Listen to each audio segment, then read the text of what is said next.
पे।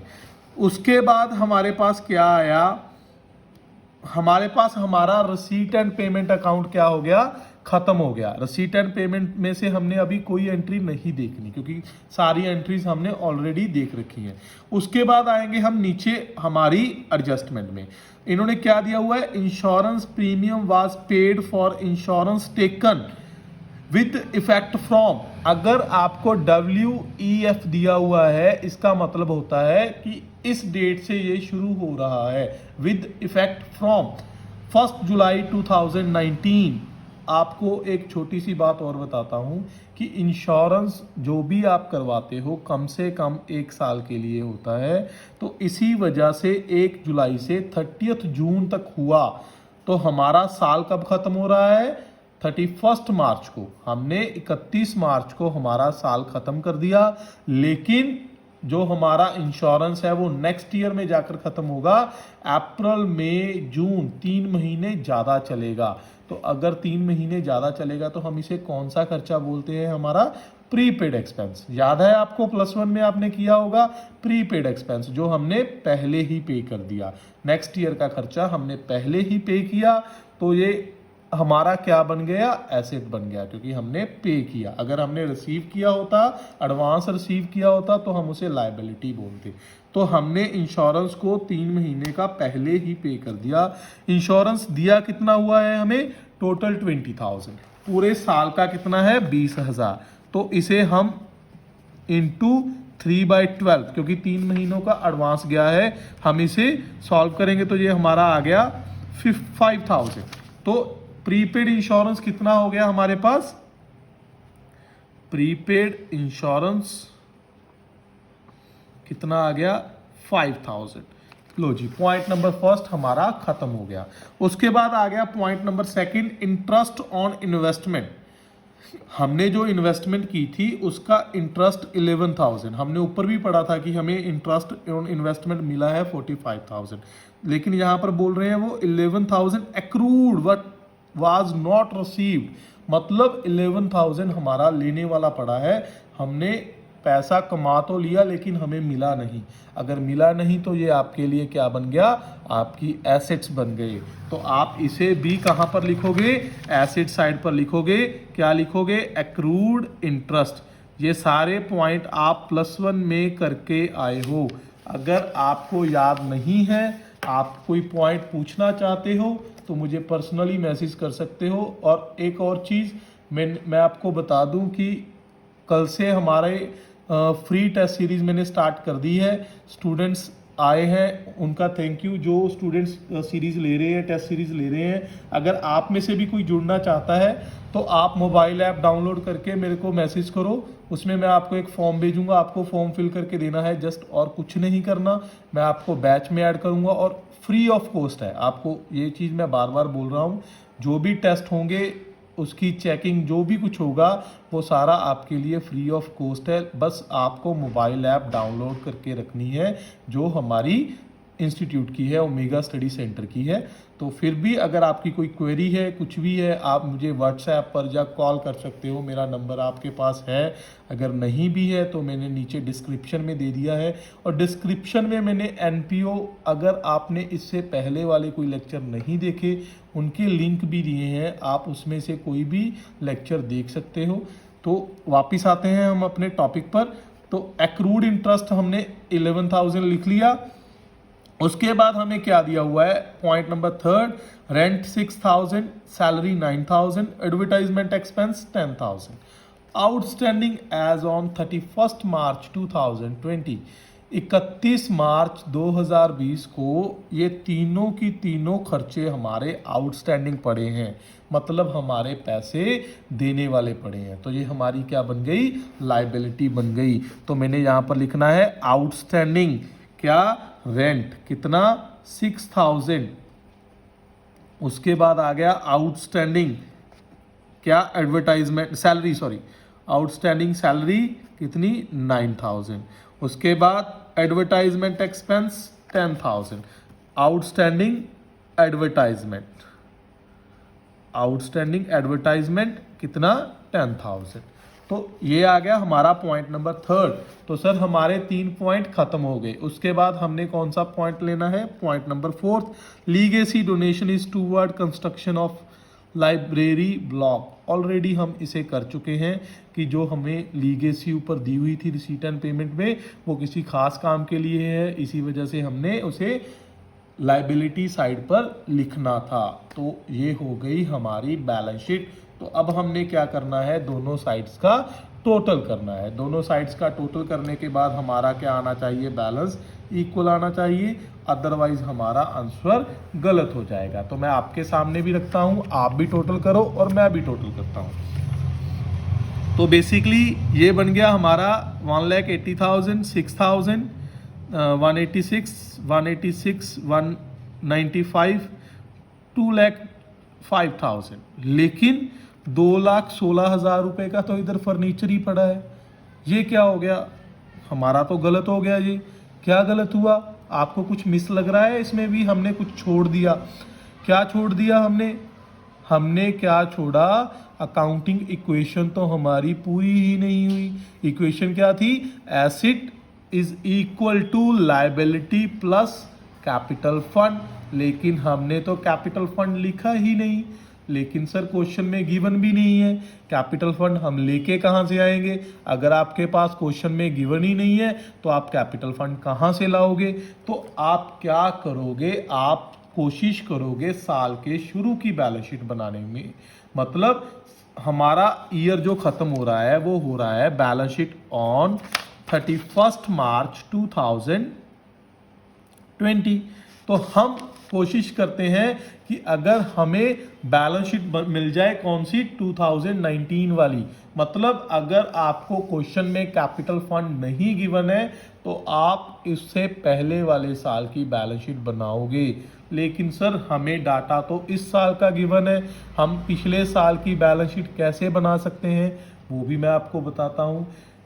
या तो हमें कुछ आइटम्स एडजस्टमेंट में गिवन होंगी, हमने वो लेनी है, लेकिन हमें कुछ भी गिवन नहीं है लास्ट ईयर का। तो हमने लेना क्या है मैं बताता हूं, वो भी हमारे पास है। इसको आप लिखोगे वर्किंग नोट। क्या लिखोगे, वर्किंग नोट। बनाओगे आप बैलेंस शीट ही, लेकिन इसे आप बना क्यों रहे हो, क्योंकि आपको कैपिटल फंड चाहिए जो हमें क्वेश्चन में गिवन नहीं है। अगर हमें कैपिटल फंड गिवन होता तो हमें इसे बनाने की जरूरत ही नहीं पड़ती थी। तो हमें अगर यहाँ पर एडजस्टमेंट में गिवन हो कि साल के शुरू में इतने का फर्नीचर पड़ा था, इतने की बुक्स पड़ी थी, इतने की इन्वेस्टमेंट पड़ी थी, या इतने रुपए का जो भी पड़ा था, तो आप इसे एसिड साइड पर लिख लोगे। लेकिन यहाँ पर नहीं गिवन है। और क्या गिवन है हमें गिवन है साल के शुरू वाला कैश बैलेंस, कि हमारे पास साल के शुरू में इतने रुपए कैश इन हैंड पड़ा था और इतने रुपए हमारे पास बैंक में पड़े थे। उसके अलावा मैं भी मानता हूं कि क्वेश्चन में और कुछ गिवन नहीं है, लेकिन आपको बार बार बोल रहा हूं, ये मत सोचो कि हमें हर क्वेश्चन में गिवन नहीं होगा। आपको एडजस्टमेंट में या किसी ना किसी तरीके से गिवन होगा कि हमारे लास्ट ईयर के जो कुछ ना कुछ बैलेंसेस हैं, लाइक जैसे हमने एक क्वेश्चन किया था जिसमें हमें 3 साल की सब्सक्रिप्शन दी हुई थी, 2016 फिर 17 फिर 18। तो 2016 कौन सी हो गया, लास्ट ईयर का हो गया भी, हमने पिछले साल वाला पैसा इस बार रिसीव किया तो वो भी हमारा लास्ट ईयर की बैलेंस शीट में आ जाएगा। तो आपको इन पॉइंट्स का ध्यान रखना है। मैं इसके बाद भी आपको 1-2 क्वेश्चन की प्रैक्टिस करवाऊंगा, लेकिन फिलहाल आज के लिए मैं सिर्फ यही क्वेश्चन करवाऊंगा, आप इसे ही अच्छे से समझो। और मैं प्रैक्टिस के लिए जरूर क्वेश्चन दूंगा और वही प्रैक्टिस वाले क्वेश्चन मैं आपको सॉल्व करके दिखाऊंगा। इससे नेक्स्ट वाले लेक्चर में आपका ये चैप्टर कंप्लीट हो जाएगा उसके साथ, और आपके 10 मार्क्स का ये पेपर आना है। इसमें से आपको इसे अच्छे से करना है। तो हम अपना वर्किंग नोट कंटिन्यू करते हैं। लाइबिलिटीज, ऐसा ना हो कि आप वर्किंग नोट बना रहे हो तो आप इसे गंदा सा बना दो, आपको वैसे ही बनाना है जैसे आपने पहले वाली बैलेंस शीट बनाई है। तो बैलेंस शीट, इसमें आपको डेट और ईयर लिखना पड़ेगा, क्योंकि पहचान रहेगी ये इसमें से कौन सी बैलेंस शीट 31 मार्च 2019 वाली है और कौन सी 20 वाली है। तो अगर आप डेट ईयर लिख दोगे तो हमें पता चल जाएगा ये 19 वाली है और ये 20 वाली है। तो हमने कैश इन हैंड लिखा और कैश एट बैंक लिखा, और तो हमें कुछ गिवन नहीं है। तो कैश इन हैंड कितना है 1,15,000 और कैश एट बैंक कितना है 1,26,000। तो 1,15,000 एंड 1,26,000। उसके बाद सर कैपिटल फंड तो हमें अभी भी नहीं पता चला, तो अब हम क्या करेंगे, हमें पता है दोनों साइड्स का टोटल क्या आता है हमेशा इक्वल। तो हम मान लेंगे कि जो हमारा डिफरेंस है दोनों साइड का वो क्या है कैपिटल फंड। इसीलिए मैं इसे बैलेंसिंग फिगर लिख रहा हूं साथ में कि ये जो मैं बैलेंस दोनों साइड का डिफरेंस आएगा उसे हम क्या बोलेंगे कैपिटल फंड बोलेंगे। तो दोनों साइड का डिफरेंस कितना बन गया 2,45,000, क्योंकि इस साइड का टोटल कितना बन रहा है 2,45,000, तो इस साइड का टोटल भी कितना बनना चाहिए 2,15,000 ही बनना चाहिए। और मैंने इस साइड भी 2,45,000 सॉरी, तो मैंने इस साइड भी 2,45,000 लिख लिया। तो ये आ गई हमारी कैपिटल फंड। मैंने टोटल कर दिया दोनों साइड्स का इक्वल करके। उसके बाद हमने यहाँ पर लिखा कैपिटल फंड कितना 2,45,000। हमने इसमें ऐड करना था क्या, हमने ऐड करना था सरप्लस, क्योंकि डेफिसिट है। अगर सरप्लस है तो सरप्लस, डेफिसिट है तो डेफिसिट। तो अगर हमने कोई इन्वेस्टमेंट की थी तो अगर हमने कोई फंड को यूज़ किया था कंस्ट्रक्शन के लिए तो उसे ऐड करना था, लेकिन ये तो है ही नहीं। सरप्लस और डेफिसिट हमें अगर हमने इनकम एंड एक्सपेंडिचर बनाया होता तो हमें पता चल जाता, लेकिन मैं आंसर में से देखकर ही लिख रहा हूं, मैंने इसे कैलकुलेट नहीं किया। आपको मैं क्वेश्चन अटैच करूंगा, आप इसे करके देख लेना कि आपका वैसा ही आंसर आ रहा है जो इन्होंने दिया हुआ है या नहीं आ रहा, फिर आपको क्लियर हो जाएगा। मैं एक बार आंसर चेक कर लेता हूं कि हमें कितना आंसर गिवन है। क्वेश्चन नंबर कितना 53rd का आंसर हमें गिवन है इनका 2,75,000। ये मुझसे टोटल गलत हो गया 2,41,000 आएगा यहाँ पर, और इन्होंने 2,75,000 रुपये हमें क्या गिवन है, हमें गिवन है ऐड सरप्लस, कि हमें इस क्वेश्चन में सरप्लस हुआ था, हमारे पास एक्स्ट्रा पैसा बचा था, वो हमने इसमें ऐड कर लिया। कितना 0,006,74,11 का 1 आ गया 5,16,000। अब बनेगा बराबर दोनों का। क्लियर हुआ आपको कैपिटल फंड कहाँ से आया और क्यों आया, आपको कैसे लेके आना है, आपको इन चीज़ों का ध्यान रखना है। तो आपको दोनों साइड का टोटल करना है। अब दोबारा से 2,05,000 रुपये हमारा ऑलरेडी इस साइड का टोटल आ गया था, तो हमने 2,05,000 में अब क्या करना है 5,16,000 को ऐड कर लेना है। तो हमारा ये टोटल बन जाएगा 7,21,000। उसके बाद हम आते हैं हमारी इस साइड पर, तो ये बन गया हमारा 2 और 2 4 लाख, 4,46,000, 5,45,000, 5,45,000 प्लस हमारे पास है 1,60,000, ये आ गया हमारा 5,61,000 प्लस 5,000 5,66,000 प्लस 11,000, नहीं मैं गलत कर गया सॉरी, 7,05,000 बन गया यहाँ तक। उसके बाद हमारे पास आ गया 7,10,000 7,21,000, मतलब दोनों साइड हमारी क्या हो गई इक्वल हो गई। दोनों साइड इक्वल हो गई मतलब हमारा आंसर मैच हो गया और हमारा आंसर क्या है सही है।